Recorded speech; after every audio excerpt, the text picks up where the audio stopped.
Neverending Chain by Dragon Translator, Chapter 117, Camp for the Night.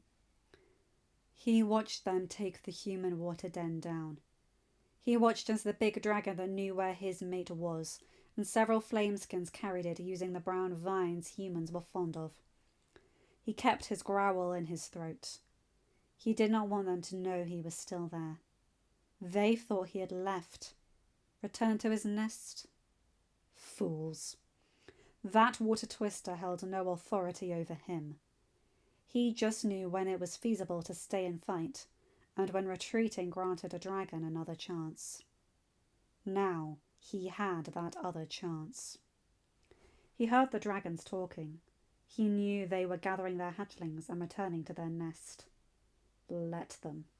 That flameless, scaleless lizard who played at being an alpha and used tricks to speak with the voices of ancients would pay for his insolence.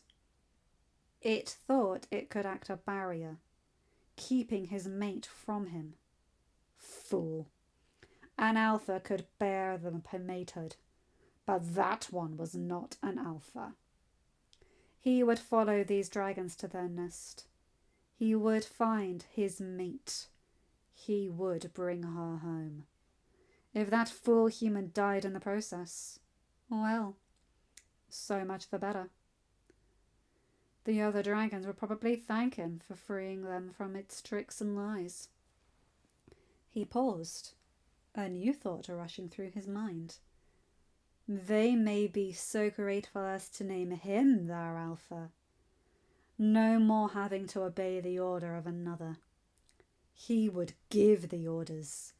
He would rule. His mate would ensure his hatchlings carried on his legacy. With new dreams and a new purpose, he followed, ensuring he stayed far back enough that the spike throwers did not smell him. No need to alarm them when he was working to free them and his mate from a fool.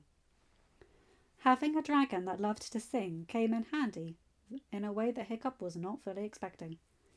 As the sun began to sink beyond the horizon, Hiccup called for a stop at the island they rested upon on the trip to the hatchling nest.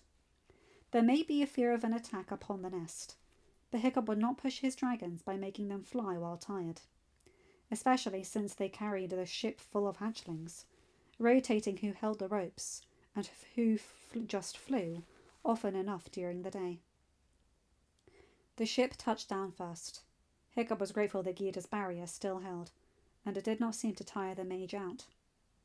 The barrier kept the hatchlings in the ship until the parents ensured the island remained safe.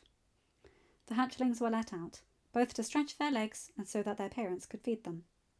By unanimous decision, Shadowfire provided a wall of scales once more for the humans. This time, though, the hatchlings and Toothless's younglings joined them in the circle Shadowfire provided. The hatchlings, too keyed up by the entire ordeal, rushed around the soft grasses until Shadowfire began to sing. Every hatchling froze, some in mid-run, and turned to face his head, tucked against his mother's side. Every hatchling settled where they were, and was soon softly snoring. Hiccup saw Gida scratch her son's head, and heard his soft purr, but his attention was pulled as Toothless's youngling shuffled closer to him and Astrid. Alpha? The Sand Wraith, oddly enough the youngest of the three, but the apparent spokesdragon for all of them whenever they were together, began.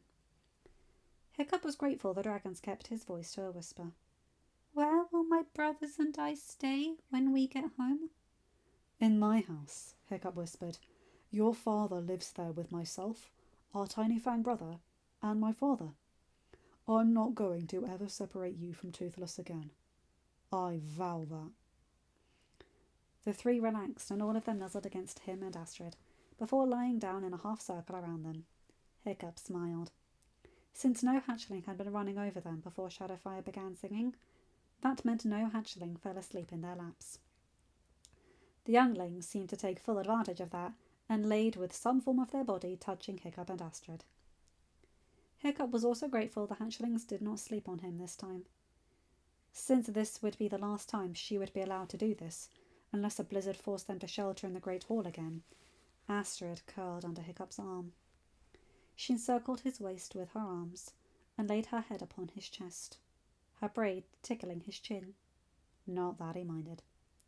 He saw Gyda, who sat across from them, smile softly. He frowned, remembering how she had repeatedly said that her tale, he and Astrid were not betrothed right now. Gyda, he whispered, when did the tale you know have Astrid and I begin our courtship? It was something he had always wanted to know, but never worked up the nerve, or the time to ask. Gyda tilted her head, then looked skywards in silence for several heartbeats before looking back down at Hiccup. Little hints happened throughout the tale after the Red Death died. She began in a whisper, but official confirmation that you were both together? That happened when you were 18, Hiccup. Hiccup felt Astrid stir and felt her cheek brush against his tunic as she shifted so she could see Gyda. I kissed him in front of the entire village, she stated in a harsh but quiet whisper. I know these people that gave you this tale got one thing right. Me stepping up to rescue Heather's parents. But did they get anything else right? It's looking like the answer for that is no. At least for a great deal of things. Astrid grunted softly before burying deeper into Hiccup's arms. Hiccup hummed and placed a cheek upon her head. Due to their closeness, he was able to hear her faint, grumbling whisper. He is mine and I am his. Stupid future people. Hiccup smiled and lifted his head far enough that he could place a soft kiss to her forehead, right under her kenzin. We should get some sleep, he whispered. Finally. Hiccup chuckled softly as Toothless's sharp whisper came from the other side of Shadowfire's neck. Since the hatchlings and younglings were in the circle Shadowfire provided, the other adult dragons gathered around him, with the bonded dragons and their mates close to Shadowfire. Hiccup settled back against Shadowfire's belly as the dragon lowered his wing to provide a covering for them. Hiccup grinned and shifted enough that he could gather Astrid into his lap. She curled against his chest and he wrapped both arms around her. She buried her face into his neck and he placed his chin upon her spoilderless shoulder. He fell asleep dreaming of when he could do this without chaperones. End of chapter. Hi guys, hope you enjoyed this one. I love that with my entire being. Hiccup being the kind, assuring uncle, and Astrid being like, I kissed him in front of the village. He's mine, I'm his. Stupid people. She's not messing around. I love that about Astrid. She's gentle and kind when the time calls for it, but when it doesn't, she is sharper than steel. I love it. She's one of my favourite characters. Anyway, you guys know the drill. Like, comment and subscribe and hit that bell to get notified for whenever I upload a new video. Have a good day, night or whatever time zone you're in. Bye my guys, gals and non-binary pals. I'll see you in another video. Take care.